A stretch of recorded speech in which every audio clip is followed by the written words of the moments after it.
On asylum seekers and pricing carbon emissions may be works in progress, but the deals are done and the battle lines drawn on two key areas to be hotly contested in the looming federal election, namely the government's proposed new mining tax coupled with its proposed increase in compulsory contributions by employers to workers' superannuation. The government will go to the polls defending both policies, with the opposition steadfastly opposed. The electorate must soon choose between the two. But should Australians be content with the level of political leadership that's been demonstrated on such vital issues? The former Governor of the Reserve Bank, Bernie Fraser, thinks not. He spoke with business editor Greg Hoy. So softly spoken but hard-hitting, Bernie Fraser knows well his way round the nation's corridors of power.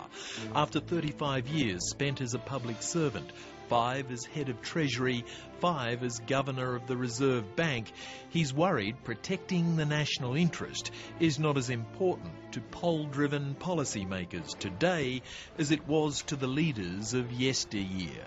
It has become hopelessly adversarial in recent times. If he has a slight limp, it's the legacy of a lifelong love of rugby league. But today it's not footballers he's keen to tackle head-on. It's politicians of both political persuasions. First, for squandering a crucial opportunity to maximise tax revenues from the nation's resources. The resources super profits tax was fatally flawed, he says, from its very design by the Henry Tax Review. The original proposal was extremely elaborate, elegant in design in a way, like one of those sort of Da Vinci drawings almost that you see in Renaissance history books, but it was never going to fly. And I think, again... Why not? Well, because it wasn't understandable, and it was over-engineered in a way. He is most unkind about Prime Minister Julia Gillard's eventual settlement with miners.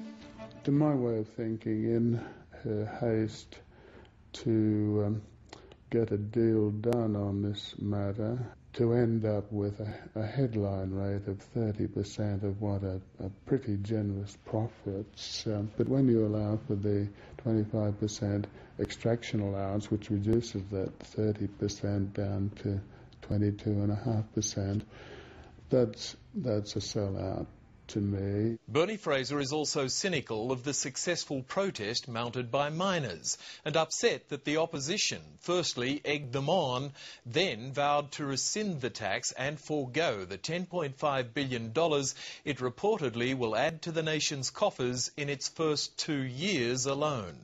Which amazes me, frankly, how any alternative Prime Minister, alternative government can put the vested interests of big mining companies ahead of the national interests of this country. It's just incredible to my way of thinking. Whoever has sort of devised that line really has rocks in his or her head. Well, Mr. Fraser is dead wrong. I have never seen a tax that receives so much remuneration and is yet expected to create investment and create more jobs. It is a fact that the mining tax, in whatever form it takes, is going to cost jobs and it's going to cost investment. The wrath of Bernie Fraser is not confined to mining tax. And superannuation will again... A long-time cheerleader for the not-for-profit industry superannuation sector. He acts as an independent director for 2 such funds. He thinks it's mediocre for government to belatedly propose to increase employers' compulsory contributions to workers' superannuation from 9 to 12% of wages over the next 9 years, but is furious the opposition has pledged to block even this.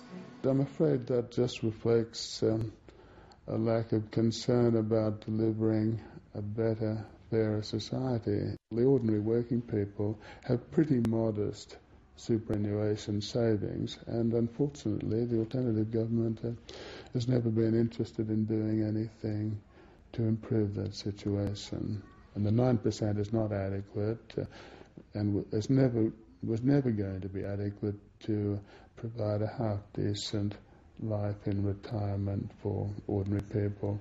Of course, there'll be those who'll say that you've got a clear vested interest in this working within the superannuation industry. It's vested in the sense that I've always thought, and that's why I went into them, that always thought it was a good cause. It is a lazy approach for the superannuation industry to take, to say that increasing the levy from 9% to 12% solves all the problems. The fundamental issue going forward is Australians are hurting at the moment. The cost of living is rising, and if Australians think it's a great idea to have more of their take-home pay taken away from them and put into super, then certainly they're not reflecting that in their conversations with us. But with an ageing population, Bernie Fraser insists there is a disastrous pension problem looming for Australian taxpayers.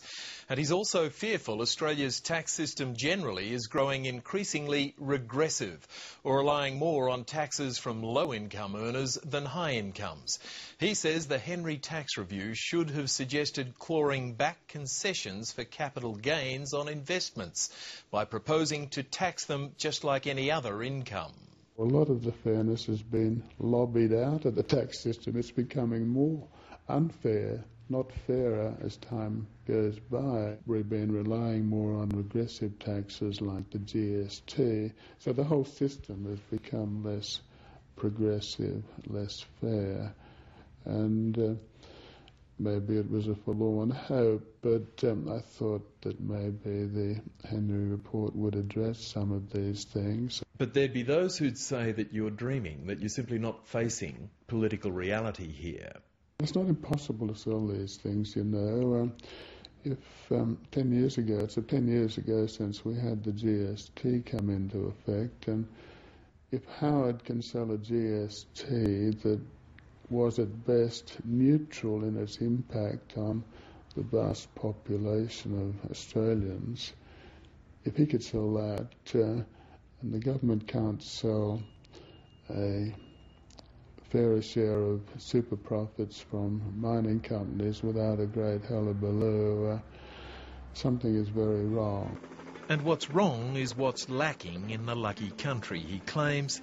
True leaders who will put the national interest before their own political interests. It's only unrealistic if you conclude that we're never going to have leaders who can lead rather than respond to polls, and it's unrealistic if those sources underlying the polls are self-interested, greedy, self-interested, narrow-interested individuals not concerned about broader community or national interests. Well then, one give the game away and do your own thing, I suppose. But I haven't given up quite yet.